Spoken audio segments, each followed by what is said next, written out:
சிறுகதைக்கு ஆசை சீரியல்ல அடுத்து வர எபிசோட்ல என்ன மாதிரியான ட்விஸ்ட் எல்லாம் இருக்க போகுதுங்கிறத இந்த வீடியோவில் பார்க்கலாம். ராணியும் ராஜாவும் சேர்ந்து மனோஜ் கிட்ட வந்து என்ன எங்களுக்கு எதிராக ஆதாரத்தை எடுக்கிறீங்களான்னு சொல்லிட்டு பக்கத்துல ஒரு கத்தி இருக்கு, அதை வச்சு நம்ம மனோஜை வந்து மிரட்டுறாங்க. மனோஜ் வந்து உடனே என்ன இப்போ உங்களுக்கு பிரச்சனை, எதுக்காக என்ன இப்படி மிரட்டிட்டு இருக்கீங்க நீங்கன்னு சொல்லி கேட்டுட்டு இருக்காங்க.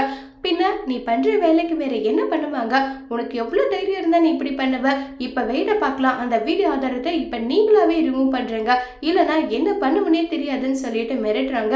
நீங்க பணம் கேட்டுட்டே இருக்கீங்க, அதனாலதான் ஆதாரத்தை திரட்டலன்னு சொல்லி நாங்க இப்படி பண்ணணும்னு சொல்லிட்டு இருக்கும் போது கரெக்டா அந்த இடத்துக்கு முத்து வந்துடுறாங்க. இதுவும் நாங்க ரெக்கார்ட் பண்ணி வச்சிருக்கோம். டே மனோஜ், நீ எப்படியும் சொதப்புன்றது தெரியும்டா, அதனாலதான் நான் எக்ஸ்ட்ரா வந்து வீடியோ எடுத்து வச்சிருக்கேன். இப்ப என்ன உங்களுக்கு அவங்க தெரியாம பழி போட்டுட்டா அவங்கள பழி வாங்குறதுக்காக நீங்க இப்படிதான் வந்து பழி வாங்குவீங்களா?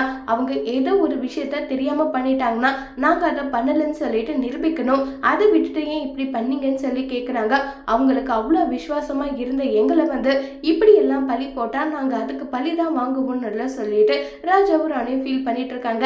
சரி, இனி இந்த மாதிரி ஒரு பிரச்சனை வராதுன்னு சொல்லிட்டு முத்து வந்து சமாதானப்படுத்தி விட்டுட்டு இருக்காங்க எல்லாரையும். அதோட இந்த பிரமவை முடிச்சிருக்காங்க.